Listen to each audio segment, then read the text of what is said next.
سندھ کے بارے میں تو میں اگر آپ کو ایک بات بتاؤں، بہت پرانی بات ہے لیکن اس کے ساتھ چونکہ ریلیٹڈ ایک ایشو ہے، غالباً یہ شاید سن 97 کی بات ہوگی۔ حاجی عبدالوہاب صاحب اللہ تعالیٰ ان کو غریق رحمت کرے، وہ رات کو تقریباً کوئی 2:30-4 بجے کے لگ بھگ عبدالخیل آئے، ہمیں معلوم نہیں تھا، دروازہ زور زور سے ناک ہو رہا تھا، ہم گئے کہ جی اللہ خیر کرے، رات کے اس پہر میں 3-3:30 بجے یہ عبدالخیل جیسے دور دراز کے علاقے میں دیکھا تو حاجی عبدالوہاب صاحب اور تبلیغی جماعت والے، جی ہم نے بڑا جلدی جا کے مولانا صاحب کو اٹھایا۔ مولانا صاحب بھی حیران ہوئے کہ جنہوں نے کہا جی حاجی عبدالوہاب صاحب تشریف لائے ہیں، تو انہوں نے کہا جی بغیر بتائے، اور یہ کون سا اس ٹائم جو ہے کہاں سے کیا کوئی ایمرجنسی؟ میں نے کہا جی کوئی ایمرجنسی نہیں ہے، بس وہ کہتے ہیں کہ جی ہم پشاور جا رہے تھے، تو فوراً مولانا صاحب اٹھے اور بھاگم بھاگ جو ہے وہ آئے۔ تو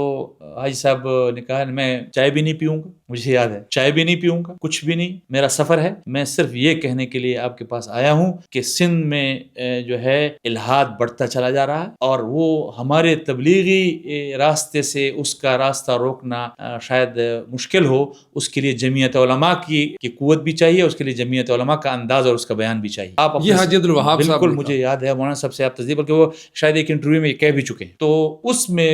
پھر اس کے بعد اور وہ یہ کہہ کے پھر اس کے بعد انہوں نے اجازت دی، 40 منٹ مشکل سے وہ بیٹھے ہوں گے، اور اس کے بعد یعنی ان کو آپ اندازہ لگائیں ان کی فکر کا کہ وہ کتنی فکر تھی ان کو اس بات کی۔